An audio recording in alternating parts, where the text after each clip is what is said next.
우리가 지금 계속해서 사도 바울이 로마로 가는 여정에서 큰 어려움을 겪고 있는 그런 과정을 우리가 지금 함께 말씀을 나누고 있습니다. 지도를 보면 다시 한번 우리가 이 상황 다시 한번 우리가 생각을 해보지요. 자, 어렵사리 가이사랴 출발해서 미항까지 도착을 했어요. 미항까지 오는 과정에도 간신히라고 하는 말이 표현하고 있는 것처럼 정말 어렵사리 이곳에 도착을 했어요. 그리고 이곳에 더 이상 이제 지중해를 항해할 수 없는 절기가 되어서 자, 미항에 머물 거냐 아니면 베닉스까지 갈 거냐 하는 문제를 가지고 고민하다가 결국 선주와 선장의 말을 듣고 책임자였던 율리오 백부장은 그럼 베닉스까지 가자 그렇게 제안을 하게 되고 결정을 하게 되고, 사도 바울은 그냥 미항에 머물면 좋겠다 그렇게 이야기를 하지요. 비록 미항이 작은 항구였고 겨울을 나기에 불편했기 때문에 이제 선주와 선장은 좀 더 큰, 좀 더 안전한, 그리고 좀 더 로마에 가까운 그런 베닉스까지 가자 그렇게 결정을 내리게 된 거지요. 그래서 미항에서 출발해서 65km 정도 떨어져 있는 베닉스까지 가는 도중에 처음에는 순풍을 만나듯이 참 걱정 없이 잘 갔어요. 남풍이 순하게 불기 때문에 이제 생각대로 되는 것처럼 잘 생각했는데, 불과 얼마 가지 않아서 이 그레데 섬에서 불어오는 그런 바람에 의해서 이 지중해에 큰 풍랑, 유라굴로라고 하는 큰 풍랑이 일어나게 돼요. 여러분, 65km 정도 되는 이 거리는 하루면 충분히 갈 수 있는 거리인데, 하루면 갈 수 있는 그 짧은 거리를 가던 도중에 남풍이 순하게 불어 잘 가다가 어느 순간에 한순간에 확 날씨가 바뀌었어요. 여러분, 우리가 말씀을 함께 나눴던 것처럼 지금 여기까지 온 것은 그레데라고 하는 섬이 북서풍 불어오는 바람을 막아줄 거라고 그 막아주는 바람을 지금 바람을 막아주기 때문에, 그래서 안전하다고 생각하고 이곳까지 지금 오게 되었고 그렇게 왔어요. 그런데 문제는 그 유라굴로라고 하는 광풍은 이 자기들을 지켜줄 거라고 생각했던 이 그레데 섬 안에서 일어나게 된 거잖아요. 안전할 거다 생각했는데, 안전하다고 생각했던 그곳에서 오히려 엄청나게 어려움을 겪게 될 유라굴로라고 하는 광풍이 거기서 시작이 됐다고 하는 거예요. 여러분요, 그래요. 우리가 세상을 살다 보면 때로 우리의 삶을 안전하게 지켜줄 수 있는 무언가 우리가 늘 갈구하지만 그것이 늘 우리에게 안전을 보장해 줄 수 있는 것은 아니라고 하는 걸 우리 늘 기억하며 살아야 돼요. 자, 미항에 출발해서 베닉스로 가다가 이제 유라굴로라고 하는 큰 광풍이 불어오면서 노력을 해봐도 이제 어떻게 할 수 없이 그냥 바람에 떠밀려 갈 수밖에 없는, 성경에는 바람에 쫓겨갔다고 하는 표현을 2번 반복해 쓰는데, 쫓겨가듯이 바람에 밀렸어요. 밀려가지고 가우다라고 하는 섬, 그래서 약 35m 정도 35km 정도 떨어져 있는 이 가우다라고 하는 섬에까지 간신히 이렇게 지나가는데, 거기를 지나가면서 행했던 일이 2가지가 있었잖아요. 하나가 뭐냐면 그 배에 실었던 모든 짐을 다 풀어버리는 거예요. 그 다음에 배에서 쓰던 기구들까지도 다 자기들 손으로 버렸어요. 근데 그래도 마음이 놓이지 않았어요. 어떤 걱정이 생겼냐면, 스르디스라고 하는 것에 걸릴까 그들이 두려워했다 그랬어요. 스르디스에 걸릴까. 스르디스라고 하는 건 지난주에 말씀드렸던 것처럼 모래 언덕, 모래톱이라고 이야기하는 그런 거예요. 그런데 여러분요, 이 모래톱이 어디에 있냐면, 이 모래톱이 그레데 항구 주변에, 이 섬 주변에 있는 게 아니고, 당시 모래톱, 지금도 그렇습니다. 모래톱은 지중해에서 이 아프리카 해안에 주로 있는 거예요. 아프리카 해안에 모래톱이 있어요. 지금 그 알렉산드리아 호를 타고 갔던 사람들이 미항을 출발하면서 유라굴로 광풍이 때문에 지금 마음대로 가지 못하고 걷잡을 수 없이 어디로 갈지 모르는 상황 속에서 가우다라는 섬까지 밀려왔어요. 한 35km 정도 밀려왔는데, 이 사람들이 생각할 때 35km 가우다 섬까지 밀려오니까 마음에 어떤 두려움이 생겼냐면은 스루디스에 걸릴까 걱정이 됐다는 거예요. 그 말은 무슨 말이냐면 이 배가 바람에 밀려서, 여기서 불어오는 바람에 밀려서 이 아프리카 대륙 가까이 가지 않을까, 그래서 스루디스에 걸려가지고 꼼짝하지 못하게 될 상황까지 오게 되지 않을까. 여러분들, 여기 거리는 엄청난 거리예요. 최소한 200km가 넘는 거리인데 한 30km 정도 바람에 떠밀려 가면서 두려운 생각이, 이러다가 아프리카까지 가겠다, 아프리카 해안까지 밀려갈지 모르겠다 하는 그런 두려운 마음이 생겼다는 거예요. 그만큼 지금 상황은 걷잡을 수 없이 돌아가고 있는 상황이었어요. 그런 상황이었어요. 우리가 지난주에 말씀을 나눴던 것처럼요, 그런 상황에서 돈이 중요한 것도 아니고요, 네, 우리가 어떤 다른 것에 소망 걸 수 있는 것은 아무것도 없어요. 때론 우리 인생이 그렇게 막 흔들리는, 뭔가 내게 아무것도 손에 잡을 수 없고 뭔가 희망을 둘 수 없는 상황이 때때로 우리의 삶에 일어나게 된다고 하는 걸 우리는 기억해야 된다는 거예요. 그런데 중요한 건 뭐냐면 오늘 본문의 말씀 보면 그래도 희망은 있다고 하는 걸 우리에게 가르쳐 주고 있어요. 자, 보십시오. 갈수록 더 희망이 더 어려워지는 상황까지 가게 돼요.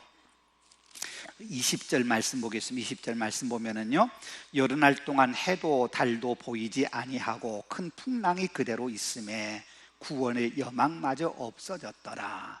자, 19절까지 말씀에서는 어떻게든 살아보려고 이 지금 항구를 떠나서 심지어는 이 아프리카 해안까지 밀려갈지 모른다는 두려움 때문에 자, 짐 다 풀어버렸지요. 배의 기구들도 다 버렸지요. 또 스루디스에 걸리지 않을까 걱정해서 닷을 내리고 조심스럽게 지금 바람에 끌려 지금 가고 있는 상황인데, 거기에 엎친데 덮친 격으로 또 하나가 있어서 뭐냐면 여러 날 동안 해도 달 별도 보이지 않았다. 이거 무슨 말일까요? 이게 종잡을 수 없다는 거예요. 항해할 때 요즘 같이면 납침판이 발달됐다든지 아니면 GPS 이런 것들이 돼 있다 그러면 항해 문제가 없을 텐데요, 예전에 항해할 때에 사막을 가거나 어떤 깊은 산속에 갔을 때 사람들이 길을 잃어버리면 길을 찾는 방법이 두 가지가 있어요. 낮에는 태양을 보면서 어느 쪽이 남쪽인가 어느 쪽이 동쪽인가 하는 방향을 알 수 있어요. 그럼 밤에는 별이지요. 특별히 이 북극성을 보면서 북극성이 있는 곳이 북쪽이고 그것을 중심으로 방향을 잡는 거예요. 그런데 오늘 이야기 말씀 20절 말씀 보면 해도 보이지 않고 그 다음에 별도 보이지 않고, 그러니까 낮에도 방향을 잡을 수 없고 밤에도 방향을 잡을 수 없는 거예요. 그러니까 어디로 가야 될지 모르는 거죠. 망망대해에서 계속해서 바람은 불어오고 해도 달도 보이지 않는 그 험악한 상황 속에서 자, 로마로 가야 될지 아니면 다시 그레데 섬으로 가야 될지 어디로 갈지 지금 모르는 상황이야.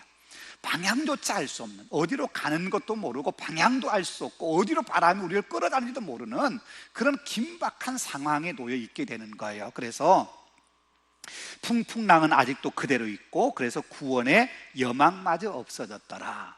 구원의 여망이 없었단 말은 뭐예요? 이젠 살 소망이 없어졌다는 거예요. 여망이라고 하는 말은 말 그대로 남아있는 소망이에요. 남아있는 소망 하나, 살아날 수 있을까 하는 소망, 우리 살 수 있을까 하는 소망, 그 소망마저 없어졌다. 그 얘기는 무슨 얘기예요? 이제 꼼짝없이 우리 죽게 생겼다. 그렇게 모든 사람들이 지금 절망에 빠져 있었어요. 그리고는 그 다음 21절 말씀 보면 여러 사람이 오래 먹지 못하였음에, 오랫동안 사람들이 먹지를 못했어요. 자, 바람은 계속 불어오지요. 낮에 태양빛도 비치지 않죠. 밤에 별도 비치지 않죠. 방향은 잡을 수 없죠. 그런데다가 오랫동안 지금 먹을 걸 다 지금 짐을 다 풀어버렸는데 시간이 지날수록 비상식량 남겨둔 것까지 다 사라지고 다 떨어지고 지금 먹을 것조차 없는, 말 그대로 이제 꼼짝없이 죽게 생겼다 하면서 이제 죽을 날만 기다리는, 어떻게 해볼 도리가, 인간적 노력에 아무 소용이 없는 마지막 상황까지 지금 놓여 있게 되었다는 거예요. 그때 오늘 21절 말씀 보면 이렇게 이야기하죠. 바울이 가운데 서서 말하되 여러분이요 내 말을 듣고 거래를 떠나지 아니하여 이 타격과 손상을 면하였더라면 좋을 뻔하였느니라. 자, 바울이 가운데 서서 말하되, 가운데 서서 말하되, 여러분요 당시 한번 상황을 생각해 보십시오. 바울을 포함해서 276명이 지금 선원들과 그 다음에 이제 죄수들 포함, 뭐 군인들 포함 전부 해서 276명이 알렉산드리아 호에 지금 타고 있어요. 자, 그 배에 타고 있는 사람들이 며칠간 아무것도 먹지 못했어요. 자, 노력해봐야 소용이 없었어요. 그 바람을 이겨보려고 노력했는데 힘만 빠지고 아무것도 결과가 없어요. 힘 빠졌죠. 소망 없죠. 먹을 거 먹지 못했죠. 모든 것이 지금 엉망진창이 되어 있는 그런 상황에서 지금 그 배에 타고 있는 모든 사람들이 허기지고 힘 빠지고 소망도 없고 바람은 계속 불고 그런 상황에서 어떻게 있었을까요? 다 아마 기진맥진에 다 쓰러져 있었을 거예요. 배 갑판이든 어디든 다 쓰러져 있을 거예요. 근데 그때 사도 바울이 그들 가운데 섰다. 이것은 단순히 그들이 전부 쓰러져 있고 누워있는 그에서 배 한가운데 섰다, 단순히 그것만을 의미하는 것은 아닐 거예요. 모든 사람들이 사도 바울을 쳐다볼 수 있는 그런 지금 자리에서 이제 모든 이 배의 모든 것이 이제 사도 바울의 말에 의해서 주도될 수밖에 없는 상황에 놓여 있게 되었다는 거예요. 그런데 재밌는 거 있어요. 자, 여기 보십시오.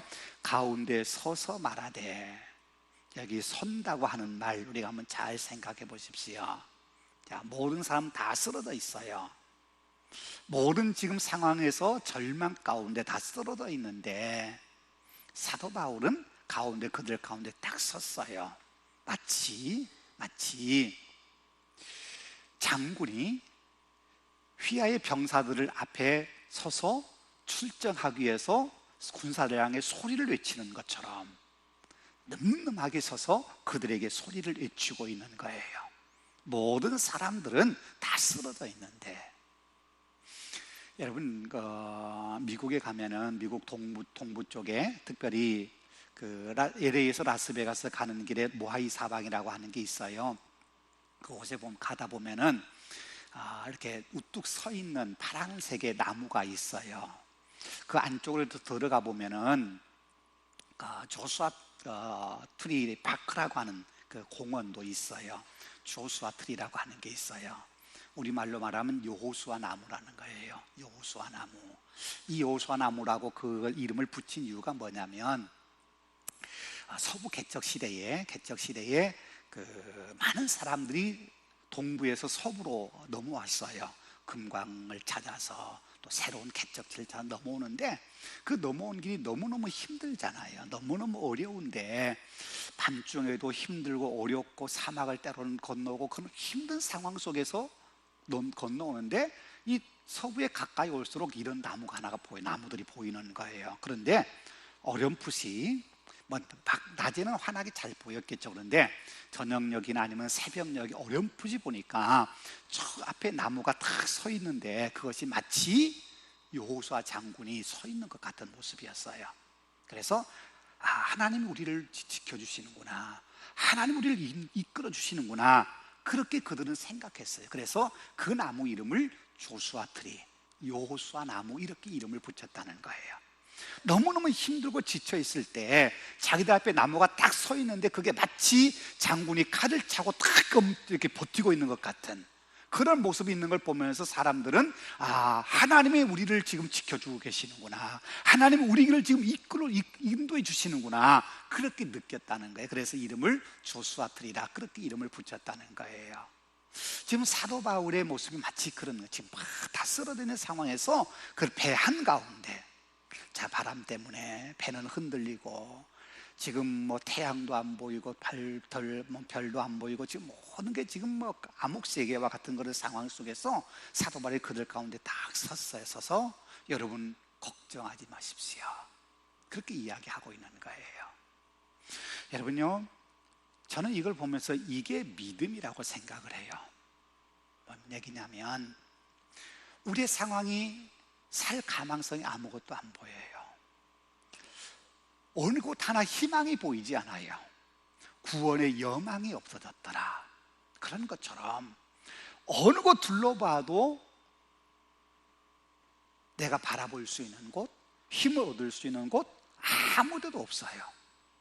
그런데 믿음의 사람들은 그런 상황 속에서도 당당히 설 수 있는 사람이라는 거예요. 당당히 설 수 있는 사람. 여러분, 제가 부활주일 때 가끔 같이 한번 외치자고 하면서 그런 말 하죠. 아나스타시스. 제가 그 말 하는데, 아나스타시스라고 하는 말이 주님 부활하셨다, 부활하셨다, 그 뜻이에요. 부활하셨다. 아나라고 하는 말이 다시라고 하는 말이고, 예. 근데 다시 살아나셨다, 그 뜻인데, 그것의 원래 본래의 의미는 뭐냐면 다시 일어났다, 일어나셨다, 그 말이에요. 다시 일어나셨다. 잠자는 자리에서 일어나셨다. 죽음의 자리에서 일어나셨다. 오늘 본문에 서서라고 하는 말이 그 말이에요. 여기에다가 아나라고 하는 발만 붙이면 다시 서서, 이게 부활했다, 그 말과 같은 거예요. 여러분, 우리가 부활의 신앙을 갖는다고 하는 것은 우리가 죽는 다음에 천국에 다시 산다, 그것만 의미하는 건 아니에요. 부활신앙은 오늘 우리의 삶에서 어느 곳 하나 희망이 보이지 않고 내가 일어설 힘조차 없을 때에 우리가 갖는 믿음의 힘을 가지고 우리가 그 상황을 이겨나가고 다시 일어서서 뛰는 거예요. 그게 부활신앙이에요. 내 환경은, 내 여건은 내가 다시 일어설 수 있는 상황이 아니에요. 내가 힘을 낼 수 있는 상황이 아니에요. 나는 아무것도 여전히 없어요. 보십시오. 여러분, 사도 바울이라고 그들이 다 굶어서 사도 바울이라고 먹을 거 먹었겠습니까? 사도 바울 똑같이 굶었어요. 다른 사람도, 군인도, 백부장도, 선주도 못 먹었는데, 비록 미결수이긴 하지만 사도 바울에게 당신이 먼저 먹으십시오 하고 남은 음식 사도 바울에게 줄 사람이 있겠습니까? 가장 먼저 굶게 만든 사람이 누구냐면 죄수들, 그리고 미결수, 이런 사람들이 가장 먼저 굶는. 그렇게 보면은 그들 가운데 사도 바울이 가장 오랫동안 굶었던 사람 가운데 하나일 거예요. 객관적으로 보면 사도 바울이 일어설 힘이 없지요. 그리고 그들 앞에서 말할 자격이 없지요. 네, 선주도 아니지요. 어떤 뭐 권력을 가진 것도 아니지요.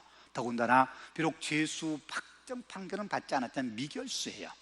지금 가이사 황제에게 재판을 받으러 가는 미결수예요. 그런 사람이 사람들 앞에서 당당히 말할 수 있다고 하는 거, 여러분요, 이건 사도 바울이라고 하는 어떤 바울이라고 하는 사람의 입지에서 서 있는 것이 아니라, 우리가 계속 말씀을 읽고 있는 것처럼 하나님께서 사도 바울에게 이 배 모든 사람을 내 손에 맡겼다. 이제 내 손에 이 모든 사람의 생명이 달려있다. 이렇게 하나님께서 맡겨주셨다고 하는 그 책임감을 사도 바울이 갖고 있는 거예요. 그래서 그 사람들 앞에서 선주도 있고 선장도 있고 백부장도 있지만 사도 바울이 일어나서 당당히 이야기하는 거예요. 내 말 좀 들었으면 좋았을 텐데, 이런 고생하지 않았을 텐데. 그런데 여러분, 걱정하지 마십시오. 그러면서 당당히 서서 이야기하는 거예요. 여러분, 우리의 믿음이라고 하는 게 그러는 거예요. 다시 일어서는 거예요.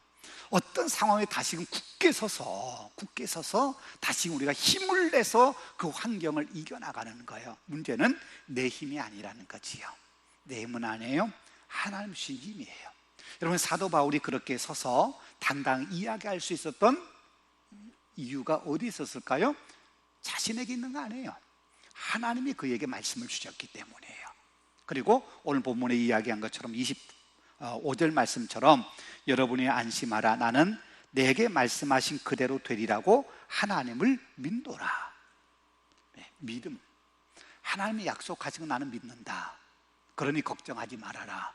그러니 힘들더라도, 소망이 없더라도 다시 우리가 소망을 갖자, 일어나자, 한번 해보자 하는 그 희망을 가질 수 있었던 것은 하나님을 내가 믿노라, 나에게 약속하신 그 말씀대로 되어지리라고, 나는 나에게 말씀하신 그 하나님을 내가 믿노라, 그렇게 사도 바울이 이야기하는 거예요.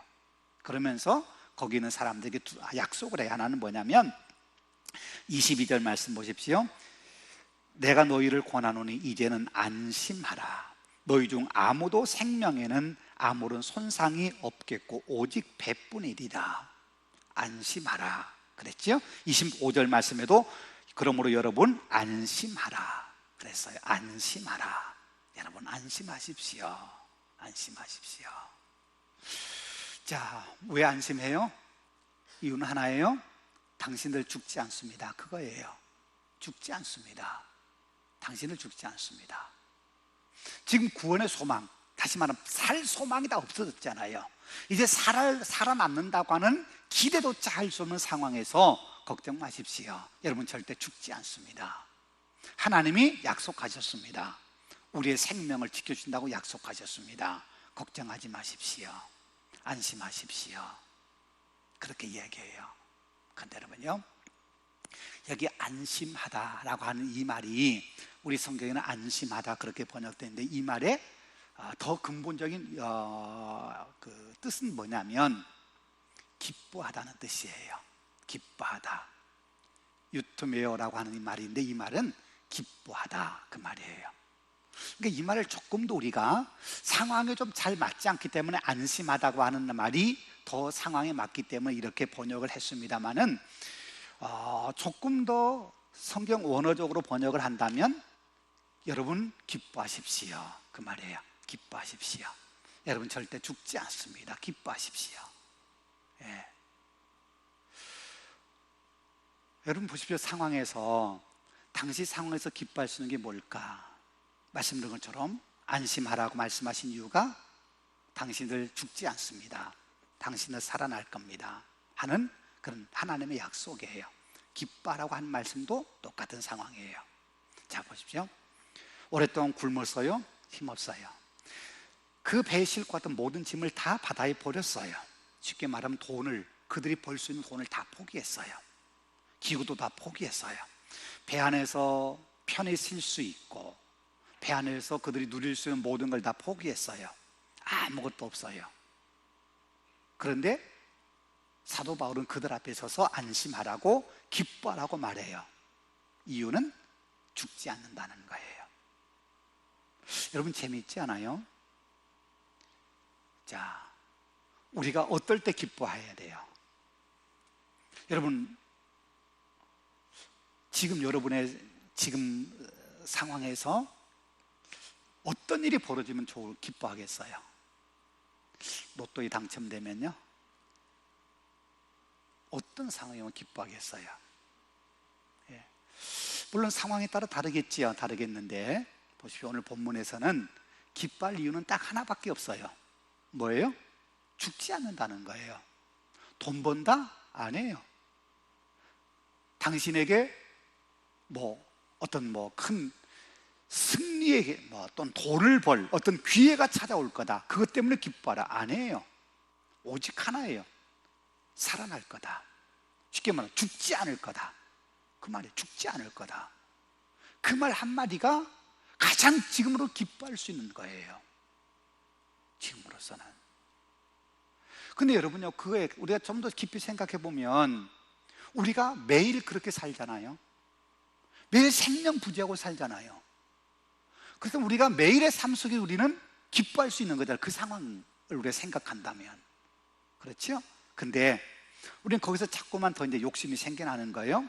지금 내가 살아있으니까 살아있는 만큼 이만큼 더 내가 갖고 싶고, 내가 살아있으니까 이만큼 더 누리고 싶고, 살아있으니까 내가 이만큼 더 뭔가를 해보고 싶고, 자꾸 뭔가 우리 안에 욕심이 생겨나는 거예요.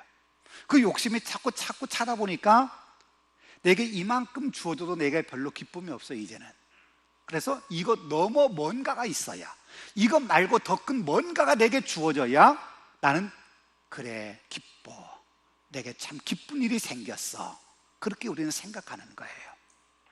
그런데요, 근본적으로는 내가 살아있다는 것이 기쁜 거예요. 하나님이 내게 생명 주셨다고 하는 게 기쁜 거예요. 예. 하나님 오늘 밤이라도 내 생명을 거둬가신다면 내일 아침 우리는 못 일어나는 거잖아요. 그런데 또 하루의 생명을 우리에게 주셨어요. 여러분, 그것만으로도 기뻐하는 거예요. 더군다나 우리에게는 믿음을 통해서 영원한 생명을 주셨잖아요. 영생이라고 하는 영원한 생명을 주셨잖아요. 우리는 그 영생을 소유한 자예요. 영생을 소유한, 영원한 생명을 소유했기 때문에 우리는 늘 기뻐할 수 있는 거예요. 예. 그러니까 우리가 조금만 욕심을, 조금만 우리가 비워놓고 생각해 보면 그냥 살아있음에 기쁘고 살아있음에 감사하고, 예, 우리가 그렇게 살아가야 되잖아요. 하나님께서 우리에게 내가 원하는 것만큼의 어떤 풍요로움이나 내가 원하는 것만, 내가 기대하는 어떤 뭔가가 이루어지지 않았어도, 오늘 유라굴로라는 광풍을 만난 그 배에 탄 사람들 입장에서 보면 그냥 생명이 있다는 거, 살아날 가망성이 있다는 거, 이 한 가지만으로도 안심해라, 기뻐해라, 그렇게 사도 바울은 이야기하고 있는 거예요. 여러분요, 우리가 종종 우리 자신을 한번 그렇게 생각해 봐야 돼요. 정말 하나님이 내게 생명조차 허락하지 않으신다면, 네, 우리가 가지고 있는 거 무슨 소용이 있겠어요? 누가복음 예수님께서 비유로 말씀하신 것처럼 부자가 곡식을 거둬들이고 큰 곡간을 지어서 곡식 가득 채워놓고 이제 만족하다, 이제 걱정 없다, 이제 편안히 쉬고 놀자. 근데 그날 밤 하나님이 그 영혼 데려가신다면 그게 무슨 소용이 있겠느냐는 거예요. 생명 하나님이 데려가시면 아무 소용없는 건데 그냥 쌓아놓는 그걸로 그래 이제 됐어, 그것이 안심이 되냐는 거지요. 그것만큼 어리석은 게 없다는 거지요. 예수님 말씀이 그 말씀 아니에요. 예. 여러분요, 오늘 우리가 살아가는 삶에 우리가 그렇다 생각해 본다면 우리가 지금 살아가고 있는 삶에 하나님 베푸신 은혜는 얼마나 크고 엄청난 것들이에요. 그냥 생명만 붙여 놓아 주셔도 고마운데, 저녁에 퇴근하고 들어가 잠잘 수 있는 집이 있지요. 배고프면 먹을 수 있는 밥이 있지요. 예. 추우면 입을 수 있는 옷이 있지요. 예. 어디 가면은 자가용은 없어도 내가 차를 타고 버스를 타든 기차를 타든 내가 갈 수 있는 거 가고 갈 수 있지요. 우리에게 하나님이 주시고 우리가 누리고 있는 것이 엄청나게 많은데 우리는 왜 그것을 감사하지 못하고, 왜 우리는 그것을 기뻐하지 못하고 우리의 삶을 살아가고 있느냐는 거예요. 예. 그렇게 본다면 우리가 참 어리석게 살던 그런 모습이 우리에게 참 많지 않을까. 참 우리가 참 욕심 가지고 우리의 삶을 살아가는 그런 모습이 우리에게 많지 않을까. 그래서 우리가 자주 하나님 말씀 앞에 서서 우리를 그 말씀 비추어 나를 생각해 보는 거예요. 아, 정말 내가 이렇게 사는 것이, 정말 이렇게 이만큼이나마 사는 것이 하나님의 얼마나 큰 은혜인가. 더군다나 우리에게 믿음을 주시고 구원을 주셨고 영원한 생명을 주셨는데 이것보다 더 큰 기쁨이, 더 큰 은혜가 어디 있는가. 우리가 없다고, 우리가 하나님 은혜를 누리지 못했다고, 하나님께 원망하고 내 마음대로 되지 않다고 불평하고 그럴 이유가 사실은 아무것도 없는 거잖아요. 아무것도 없는 거잖아요. 예. 사도 바울이요, 거기 있는 사람들에게 여러분 안심하십시오, 이제는 안심하십시오, 이렇게 말했던 이유, 오늘 성경은 이렇게 얘기하고 있어요. 자, 다시 한번 보겠습니다. 자, 23절 말씀이에요. 23절 말씀. 내가 속한 바고 내가 섬기는 하나님의 사자가 어젯밤에 내게 떠서서 말하되 바울아 두려워하지 말라. 네가 가이사 앞에 서야 하겠고 또 하나님께서 너와 함께 항해하는 자를 다 내게 주셨다 하였으니, 하나님이 약속해 주셨어요. 너는 가이사 앞에 꼭 가야 된다. 무슨 말이에요? 죽지 않는다는 거예요. 로마에 갈 때까지 결코 죽지 않는다는 거예요. 너만 죽지 않는 것이 아니라 이 배에 탄 너와 함께 항해하는 다 자들을 다 내게 주셨다. 다 함께 가겠다 그 말이에요. 누가 그렇게 말씀하셨다고요? 하나님의 사자가, 하나님이 약속하셨다는 거예요. 근데 그 하나님을 어떻게 사도 바울이 표현하냐면 23절 보면 내가 속한 바 곧 내가 섬기는 하나님, 그렇게 돼 있어요. 내가 속한 바, 내가 섬기는 하나님. 사도 바울은 누구에게 속했다고요? 하나님께 속했다는 거예요. 바꿔 말하면 사도 바울은 나는 하나님의 것입니다, 이렇게 고백하고 있는 거예요. 나를 당신의 것 삼으신 하나님, 그 말이에요. 그 하나님 어떤 하나님이냐? 세상을 주관하신 하나님, 풍랑을 이기신 하나님.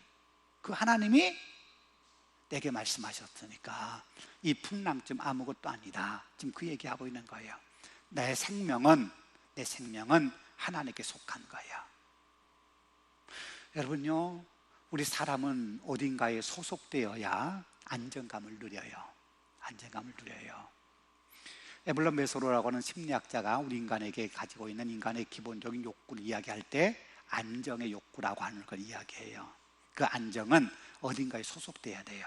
어머니의 품에 안긴 것처럼 가족에 속하든지 아니면 어떤 공동체에 속하든지 어딘가 속해 있을 때 나는 안정감을 느끼는 거예요. 예. 근데 여러분요, 우리에게 가장 안정된 장소, 우리에게 가장 안정을 보장해 줄 수 있는 품이 어디일까? 그것이 바로 하나님의 품이에요. 하나님의 품이에요. 하나님의 품에 있을 때 우리는 가장 편안하고 가장 안정되고 가장 평화를 누릴 수 있는 거예요. 사도 바울은 지금 그 얘기하고 있어요. 나는 지금 하나님께 속해 있다, 나는 지금 하나님 품에 있다, 그 얘기하고 있는 거예요. 자, 보자, 아까 말씀한 것처럼 지금 상황은 구원의 여망이 다 사라졌어요. 며칠 동안 먹지 못했고 해도 없고 별도 없어. 지금 어디로 갈지도 모르고 바람은 계속 불어서 지금 배는 계속해서 움직이는데 어디로 움직이는지도 모르는 상황. 무엇 하나 지금 확정될 수 있는 상황이 있는 것이 아무것도 없는 상황. 그 상황 속에서 내가 망망대해 속에서 마치 망망대해 떠 있는 하나의 나뭇잎처럼 물결 친 대로 파도 친 대로 흘러갈 수밖에 없는 또돌이 같은 그런 존재이지만 사도 바울은 나는 또돌이가 아니다, 나는 하나님께 속했다, 그렇게 얘기해요. 그 하나님께 속했다고 하는 그 말이 주는 의미가 또 하나 있는데, 그 뭐냐면 나는 나를 당신의 것 삼으신 하나님의 말씀을 나는 믿는다, 그 말이에요. 그래서 그 다음에 우리가 읽었던 말씀 25절에 나는 내게 말씀하신 그대로 되리라고 하나님을 믿노라, 그렇게 말씀하셔요. 그렇게 이야기하는 거예요. 왜요? 사도 바울은 하나님께 속했고 그 하나님의 말씀하신 건 반드시 이루어진다, 나는 그걸 믿는다. 여러분, 이게 믿음이에요. 자, 상황은 지금 아무것도 없어요. 지금 보십시오, 바람이 멈춘 것도 아니잖아요. 사도 바울이라고 해서 그 풍랑에서 예외된 것도 아니잖아요. 어느 것 하나 사도 바울이라고 다른 사람과 다를 바가 없는 똑같은 환경, 똑같은 상황 속에 놓여 있어요. 근데 사도 바울은 희망을 가졌어요. 다른 사람은 다 구원의 여망이 사라졌는데 사도 바울은 희망이 있어요. 왜요? 하나님이 말씀하셨으니까. 나를 당신의 것 삼으신 하나님께서 너 걱정하지 마, 너 가이사 앞에 서게 될 거야 라고 말씀하신 그 하나님의 말씀을 사도 바울은 믿는 거예요. 그래서 그 다음에 보면 23절에 내가 속한 바 곧 내가 섬기는 하나님. 내가 섬기는 이라는 말은 뭐냐면, 섬기는 이라는 말은 경배하는 그 말이에요. 내가 경배하는, 내가 믿는, 내가 찬양하는 하나님, 그 하나님이 내게 이렇게 약속해 주셨어. 내게 이렇게 약속해 주셨으니까 나는 그분 말씀대로 되리라고 하는 걸 나는 믿어, 그렇게 이야기하는 거예요. 여러분, 속했다고 하는 말이 바로 그런 의미예요. 여러분, 우리가 지금 대한민국이라고 하는 나라에 지금 우리가 속해 있어요. 그럼 대한민국에 속해 있으면 대한민국이 정한 법에 따라 우리가 살아야 돼요. 그렇죠? 대한민국에서 이렇게 하면 안 돼. 그러면 하지 말아야 되고, 대한민국 국민이라면 이렇게 해야 돼. 그러면 그대로 행하는 거예요. 그게 그 나라에 속한 사람들이 가지는 의무예요. 마찬가지로 우리가 하나님께 속한 사람이라고 한다면 하나님께서 약속하신 것을 우리가 믿을 뿐만 아니라 하나님 말씀하신 것을 우리가 그대로 따라가는 거예요. 말씀하신 대로 사는 거예요. 그 말씀을 확실하다고 믿는 거예요.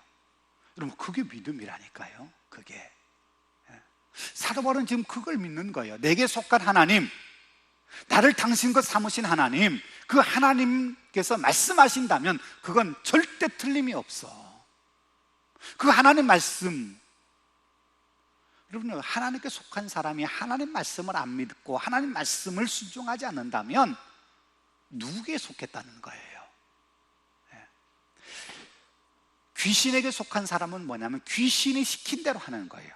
그렇죠? 그래서 귀신에게 사로잡힌 사람은 내 마음대로 못해요. 우리가 거라사에 있는 그 귀신 이야기 알자. 예수님께 거라사에 갔을 때 무덤 사이를 다니던 귀신이 대낮에 벌거벗고 쇠고랑 채워도 다 뜯어버리고 무덤 사이에서 자기 몸을 막 칼로 자기 몸을 자해하면서 괴성을 지르면서 그렇게 살아가는데, 그게 자기가 하고 싶어 그렇게 하느냐는 거예요. 귀신이 그렇게 시키니까 하는 거지요. 귀신들을 간질 걸리는 아이도 귀신이 저에게 들어가 역사하면 귀신 때문에 그냥 쓰러져서 어찌할 줄 모르고 그냥 사람이 어떻게 해볼 수 없는, 그게 귀신에게 들린 사람이에요. 귀신에게 속한 사람이잖아요.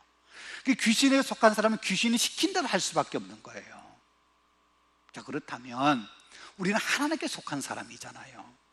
그럼 하나님께 속한 사람이면 하나님께서 우리에게 말씀하신 대로, 하나님께서 우리에게 하라 하신 대로, 하나님 우리에게 역사를 해주신 대로 우리가 그 말씀에 순종하고 그대로 따라가느냐, 그 말이에요. 근데 참 하나님은 너무 고마운 분이에요. 우리가 그렇게 못 살아도 하나님은 참아주시니까. 우리가 정말 하나님께 속한 사람으로 살고 있는가, 그걸 알 수 있는 건 뭐냐면 하나님이 말씀하신 거, 약속하신 것을 사도 바울처럼 나는 그렇게 말씀하신 하나님을 믿노라 라고 사도 바울이 고백한 것처럼 우리도 그렇게 고백할 수 있어야 돼요. 하나님 말씀하신 거 그대로 되리라고 나는 믿습니다. 그리고 그 말씀대로 순종하는 거지요. 내 생각과 달라요. 상황을 봐서는 전혀 이게 맞지 않아요. 이치가 돼도 맞지 않고 상황에도 맞지 않고 뭐 오늘 현장에서 도저히 이것은 뭐 얼토당토하는 얘기예요. 그런데 하나님이 말씀하시면 나를 당신 것 삼으신 내 주인이신 하나님이 내게 말씀하셨으니까 나는 하나님이 말씀하신 대로 되리라고 나는 믿는다, 이렇게 의지하고 믿고 따라가는 게 그게 하나님의 백성이고 하나님께 속한 사람들의 모습이어야 된다는 거지요. 자, 우리가 얼만큼 그렇게 살았는가 우리 한번 생각해 볼 필요가 있어요.